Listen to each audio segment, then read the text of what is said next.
Another edition of the On the Mic podcast, and this time I had to do it right. We weren't going to wait until the night before the fight. We've got a new Bellator event coming up. It is Bellator 274. It takes place in Connecticut on February 19th, and it's a guy you've definitely heard of on this show. Like I said last time he was here, it was the night before his fight. He is undefeated, top prospect out of Jackson Wink, Davion Franklin. Sir, how are you? I'm good, bro. You know what I came to do. I know what you came to do, man. It feels like every time I talk to you, I'm just asking about the last win.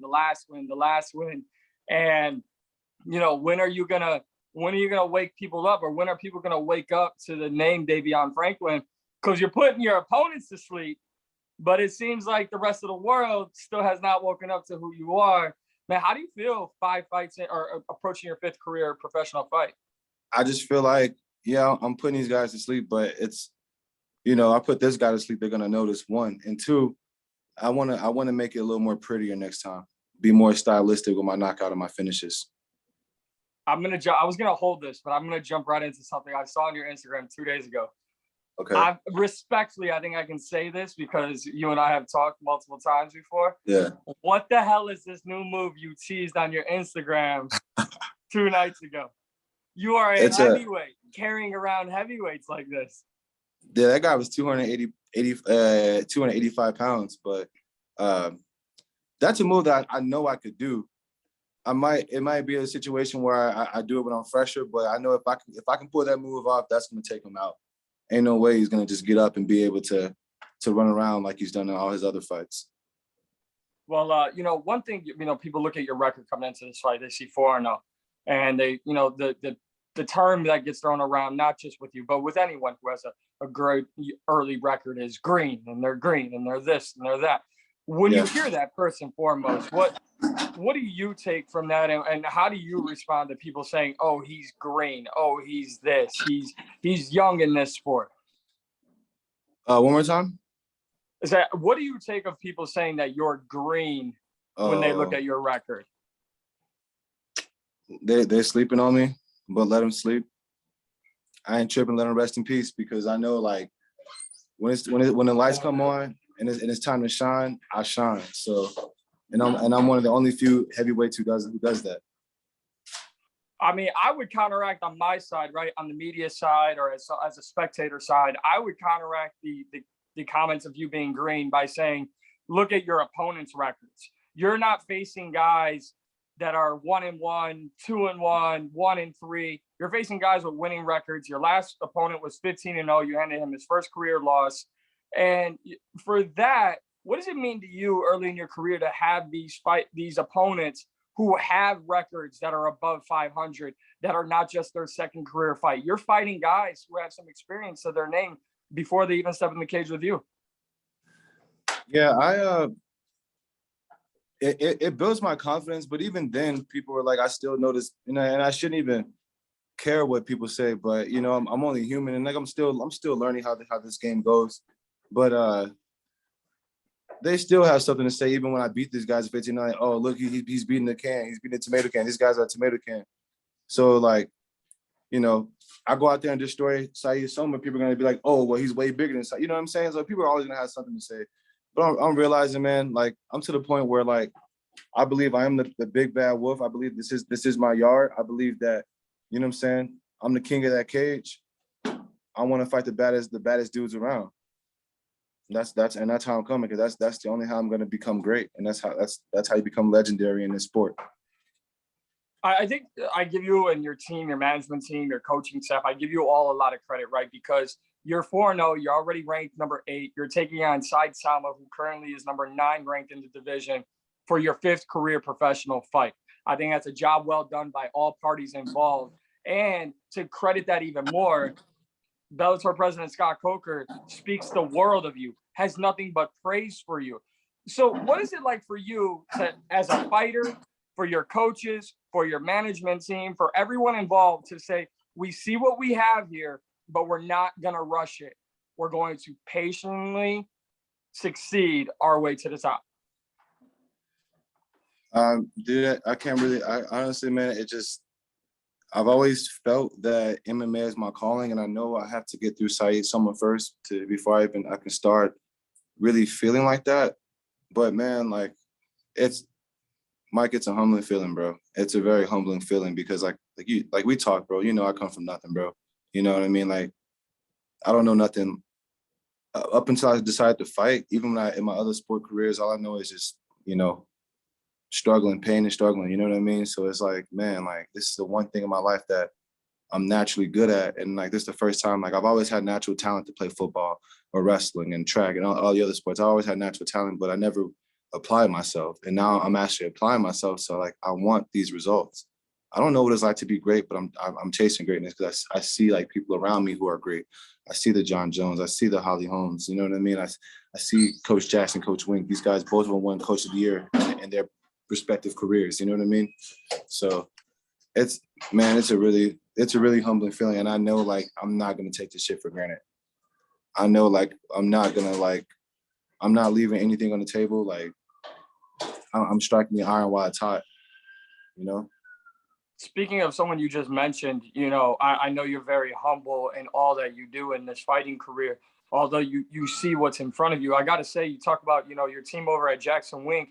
There's some news made, earlier this year, late last year, John Jones left the gym.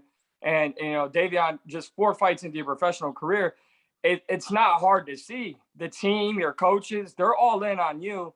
But even more than just about you, your team was never broken by that. Sometimes you see a marquee fighter leave a gym and it breaks up the gym, it breaks up the coaches, and almost sometimes gyms crumble because one fighter, one name left the gym. What has it been like for you to go through this transition period, see the faith and the connection that your coaches have kept with you and your teammates? It's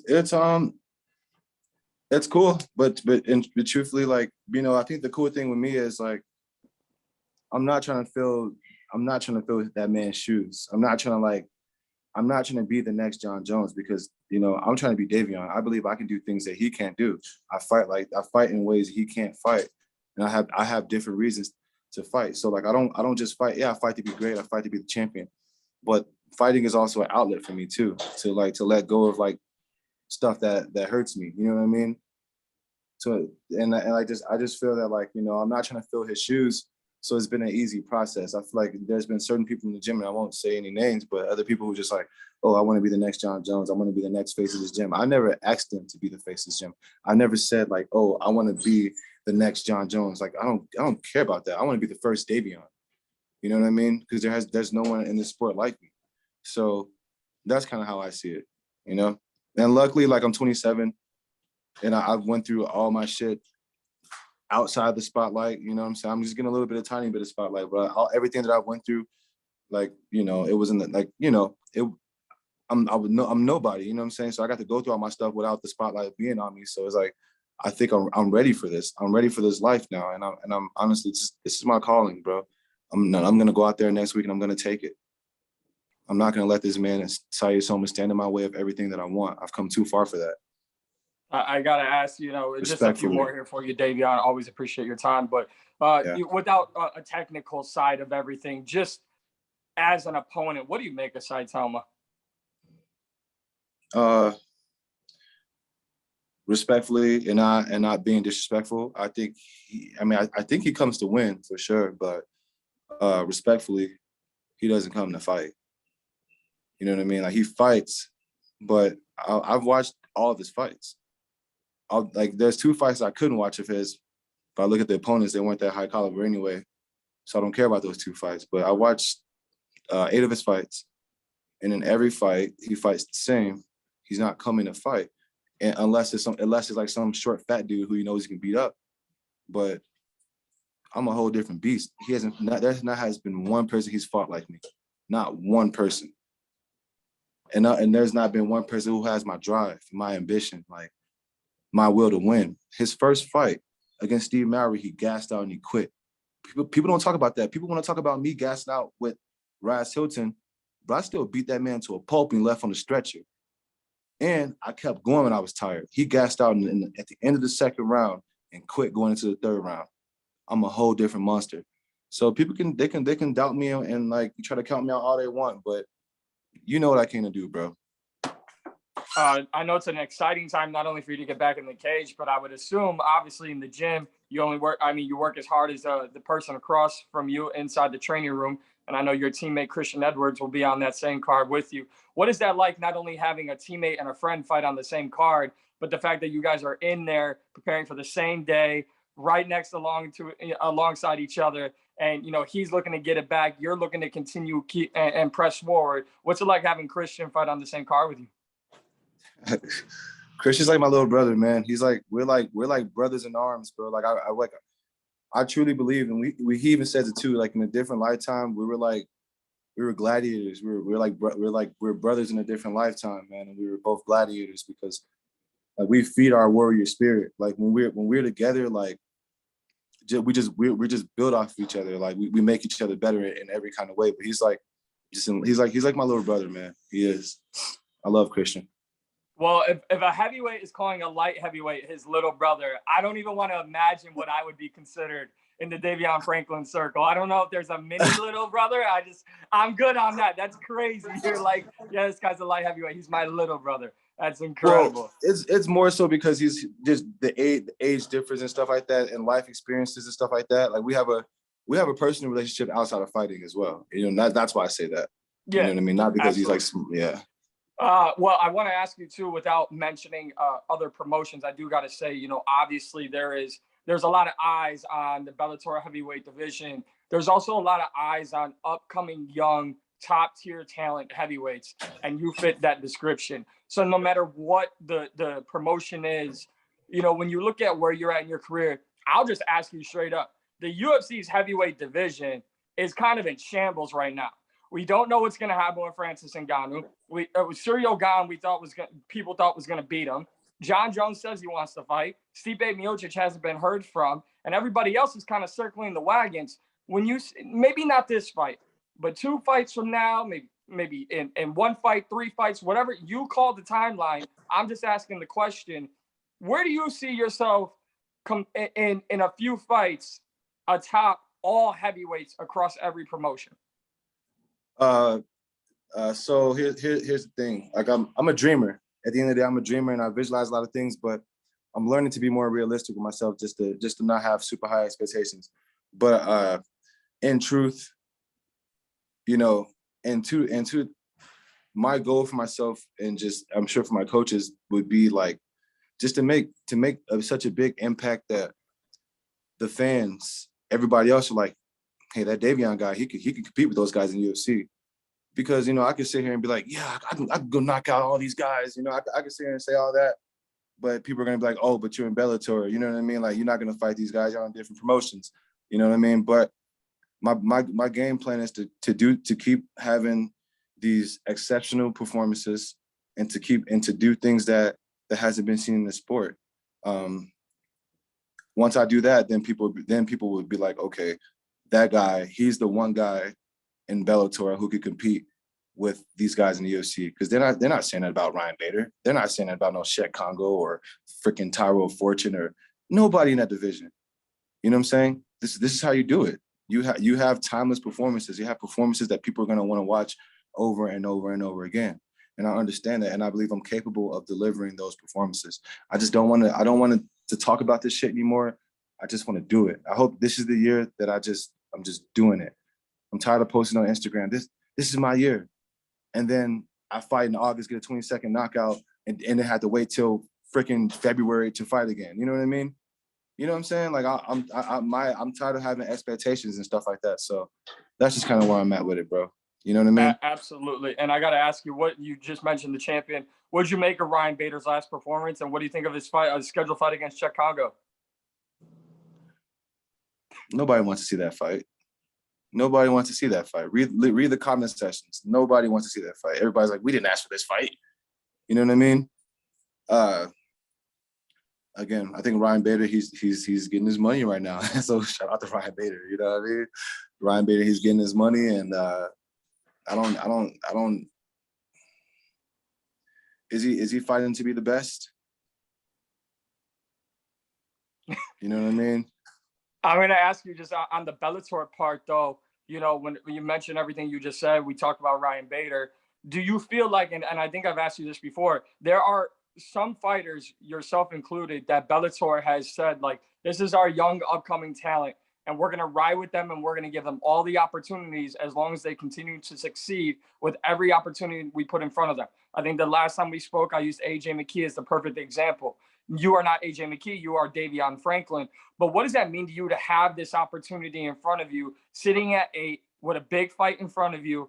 The belt is finally moving, the division is finally moving at the top, where you could one day see yourself at the top of Bellator's heavyweight division and not having to say, oh, I could be the best in the UFC. Just saying, I grew up here in Bellator and I'm going to hold it down for the Bellator promotion as the heavyweight at the top of the heavyweight division. Yeah, I mean, truthfully, like, I think with the way I fight, I feel like the more Bellator continues to give me opportunities, and the longer, the more hungry, if I continue to stay hungry, you know, ain't nobody gonna be talking about UFC heavyweights. They're gonna be talking about me. Me. That's it, all day, and it's gonna be the all day show. So but again, like, you know, you got to go out there and put in the work. You know, I'm not in it. Like I said, I'm not in it for the fame. I'm not in it for the money. I'm in it to be great. I'm in it to be dominating and put on timeless performances. That's all I want to do. David, I think this might be my last one here for you, but it might go a little deep. So, you know, I feel I've earned your respect to ask you this question. I know every time we talk, you kind of talked about where you've come from, your humble beginnings, your falls at times, how things weren't always easy for you. With every single win and every single step of more success that you reach in your career, like I remember the story you told me the last time we spoke about, you know, having to sleep in laundry rooms and everything that you went through when you were younger. Do you think there will ever come a day where all of that is put away? Because you mentioned you fight for different reasons compared to a guy like a John Jones. And when you say that, I know what you mean. The fans may not know what you mean because they're still getting to learn about Davion Franklin. Will those things always stick in the back of your mind? Or as more success continues to happen in your career, do you think you will start to find new purposes to fight? And do you think you'll really just kind of look back and say, that was me, but now look who I've become? Yeah, I mean, that was me, but like, truthfully, Mike, I mean, if I'm gonna be honest with you, bro, I think the pain is what drives me, man. Like, the pain hasn't gone away. Like, just everything, all the pain and suffering has made me who I am today. Like, just people counting me out. Like, yeah, I may be like this hot prospect, this blue chip prospect in MMA right now, but you know, in life, I know what it's like to be treated like dirt. I know what it's like to be looked at as if you're nothing. You know what I mean? So like, I don't know if like the pain ever goes away, but that pain is what fuels my rage and like I'm driven by rage, to be honest with you, and I fight like it. And once the rage goes, I think the fire goes, and that wouldn't be a reason for me to fight anymore. You know, because when this fight week, man, I'm summing all of that rage, man. And by the time fight comes, I feel like I'm on fire. Like I really feel like fire in my, like, bro, I feel hot, like physically hot. Like it's crazy, bro. Like, but I don't let it affect my life outside of fighting. It just so happens that fighting it has become like an outlet for me just to let that go and it's gonna sound so bad, but to inflict the pain on my opponent that the world has inflicted on me. I actually love that. So thanks for the goosebumps, by the way. I appreciate that. I think that's I'll carry that. I feel every time I talk to you, I carry something that you say at the end. And I appreciate you, always being so candid and open with me. So obviously, last one here, Davion. I know you mentioned you fought in August. You're fighting in February. If you continue to do what you do, so there's gonna be a little bit more call to action for staying active this year and wanting to compete as much as possible? Or do you think you're at a point in your career in the rankings where you just gotta just wait and wait for the right opportunity, but not wait too long? Yeah, I mean, I have a friend in the gym, my boy Aaron Pico. He's a good friend of mine. And he told me that like he just calls Bellator and like, hey, I want to fight, and they just let him fight. You know, I want to get to that point because, you know, I only want to do legendary things that hasn't been done. Bro, if I knock a guy out in 20 seconds, why can't I fight in the next card? Knock him out in 20 seconds, then knock the next guy out in a minute. Then not, you know what I mean? Like, why can't boxers boxers they fight like 12-round fights?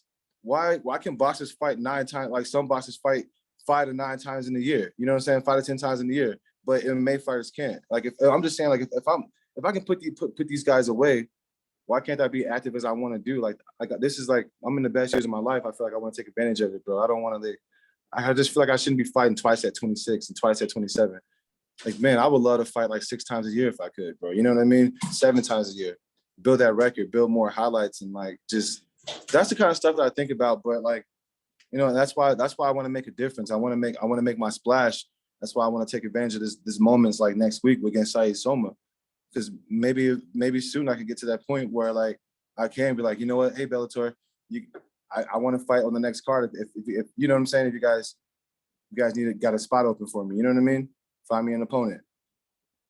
Well, no pressure. I know you're fighting in Connecticut a lot, but this like Midwest media guy would like to see you fight in St. Louis in March. So that just got announced. So, no pressure on either side. Oh man.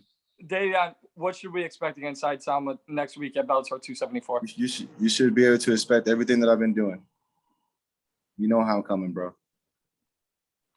I appreciate your time as always, and yes, sir. I'll keep watching your Instagrams to see if any more crazy stuff is any crazy things are being put out there. But yeah. Seriously, as I always tell you, you know, you're someone I have a high amount of respect for as a fighter and as a person, and can't wait to see you back in there. It's been too long since you've competed, and I can't wait to see what you do at Bellator 274.